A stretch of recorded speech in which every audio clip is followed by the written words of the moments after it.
Petruška ďalšie zmene, na štart sa pripravuje Malá Biča, po nich to budú Rybani, ako poslední pôjde Haj. Haj ženy, áno, samozrejme.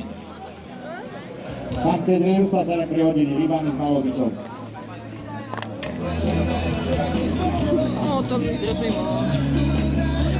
Keďže je nedeľa, dúfam, že ste si po niektorý ten nedeľný obed odjedli tu u nás v tomto športovom areáli na dnešnom prvom kole Turčianskej hasičskej ligy pri našich stánkoch s gulášom, pečenou klobáskou, sladkými trdelníkmi a čapovaným pivkom.